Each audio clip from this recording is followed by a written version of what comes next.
آج ہم بات کرنے والے ہیں ترکوں کے اسلام قبول کرنے سے پہلے کے دور کی۔ اسلام قبول کرنے سے پہلے ترک کیسے رہتے تھے، ان کا کیا مذہب تھا، ان کی روایات کیا تھیں، نسلی ترکوں نے کیسے اسلام قبول کیا، اور جو نئی ترکی سیریز داستان میں ترکوں کا دور دکھایا جا رہا ہے کیا وہ تاریخ کے مطابق ہے یا نہیں، اور بھی بہت کچھ جاننے والے ہیں ہم آج کی اس ویڈیو میں، تو ویڈیو کو اینڈ تک ضرور دیکھیں۔ ترک اسلام قبول کرنے سے پہلے ایک نظریہ یہ رکھتے تھے کہ ایک ہی آسمانی خدا ہے، اور اسلام میں بھی ایک خدا کا تصور ہے، اس لیے یہ نظریہ سب سے بڑی وجہ بنی ان کے اسلام قبول کرنے کی۔ اسی نظریے کی وجہ سے انہیں مذہب اسلام سے کوئی خاص اجنبیت محسوس نہیں ہوئی، لیکن انسان کے لیے اپنا مذہب تبدیل کرنا کوئی آسان بات نہیں ہوتی، کیونکہ مذہب انسان کے رہن سہن، زبان، آرٹ اور کلچر پر بہت اثر کرتا ہے۔ اسلام قبول کرنے سے پہلے ترکوں میں بہت سے ایسے رواج پائے جاتے تھے جو کہ دین اسلام سے مطابقت رکھتے تھے، اسی لیے ترکوں کو اسلام قبول کرنے میں کوئی خاص مشکل یا دشواری کا سامنا نہیں کرنا پڑا۔ لیکن ترک اسلام قبول کرنے کے بعد اس پر مستقل مزاجی سے ٹکے رہے اور اب تک بھی قائم ہیں۔ اب ہم جانتے ہیں کہ قبول اسلام سے پہلے ترکوں میں کون سی اسلامی تعلیمات موجود تھیں، جن میں پہلی ہے برداشت۔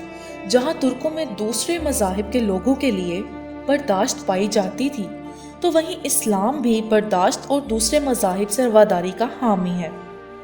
دوسری ہے ایک خدا کا تصور اور مرنے کے بعد دوبارہ زندہ ہونے کا نظریہ۔ نمبر 3 پر ہے حج اور قربانی جیسے تصورات، جو کہ اسلام میں بھی پائے جاتے ہیں۔ چوتھے نمبر پر ہے خاندان، عزت کی حفاظت اور صفائی ستھرائی کا خیال رکھنا، اور یہی سب اسلام کی خاص خوبیوں میں شمار ہوتا ہے۔ نمبر 5 ہے کہ ترک جہاد کو غزہ کے تصور سے جانتے تھے، جو اسلام کا ایک اہم حصہ ہے۔ نمبر 6 جو کہ بہت خاص تعلیم ہے، اور وہ ہے برابری کا تصور۔ ترکوں میں کوئی ذات پات میں نہیں مانتا تھا، اسی لیے سب لوگ برابر ہوتے تھے، اور اسلام بھی ہمیں برابری کا درس دیتا ہے۔ اب ہم بات کرتے ہیں کہ ان سب تعلیمات کے ساتھ ترکوں نے کیسے اسلام قبول کیا، ایسے کون سے حالات و واقعات پیش آئے، آئیے جانتے ہیں۔ 743 عیسوی میں خلیفہ ہشام نے ترکوں کے بادشاہ کو دعوت اسلام دی، اور تب مسلمان عربوں نے حضرت محمد صلی اللہ علیہ وآلہ وسلم کے قول مبارک کو سامنے رکھتے ہوئے ترکوں پر فوج کشی نہ کی، جو قول یہ تھا کہ آپ صلی اللہ علیہ وآلہ وسلم نے فرمایا، تم حبشیوں کو ان کے حال پر چھوڑے رکھو جب تک کہ وہ تمہیں تمہارے حال پر چھوڑے رکھیں، اور تم ترکوں کو بھی ان کے حال پر چھوڑے رکھو جب تک وہ تمہیں تمہارے حال پر چھوڑے رکھیں۔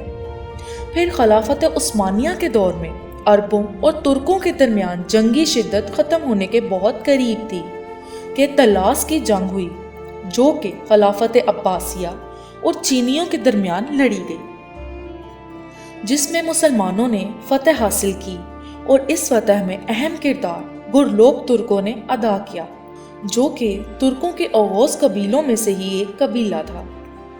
چینیوں کے ساتھ ترکوں کے اچھے تعلق نہ ہونے کی وجہ سے ترکوں نے اس جنگ میں چینیوں کے خلاف عربوں کا ساتھ دینے کا کھلم کھلا اعلان کر دیا۔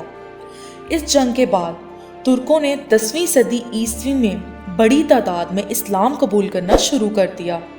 اسی طرح ترکوں کے عربوں سے تعلقات اچھے ہو گئے۔ مشرق میں مسلمانوں کی تجارت کے راستے کھل گئے۔ عباسی خلیفہ نے اپنی بیٹی کی شادی تغرل بے سے کر دی، جو کہ ترکوں اور عربوں کے میل کا ایک بڑا اہم واقعہ تھا۔ دوستو، نسلی ترکوں نے اسلام کو تب گلے لگایا جب وہ جدید دور کے ایران میں پھیلتی ہوئی عرب سلطنت سے ملے۔ اس کے بعد کئی بار ترکوں نے عربوں کی مخالفت کی اور اپنی الگ ریاستیں بنانے کی کوششیں بھی کی۔ پھر کچھ وقت گزرنے کے بعد خلافت عباسیہ ختم ہوئی اور سلجوقی ریاست قائم ہوئی۔ اور اس کے کچھ مزید وقت گزرنے کے بعد 1299 میں سلطنت عثمانیہ وجود میں آئی، اور ترکی میں اسلام تب آیا جب سلجوقوں نے مشرقی اناطولیہ میں پھیلنا شروع کیا، اور یہ واقعہ 11ویں صدی کے نصف آخر میں ہوا۔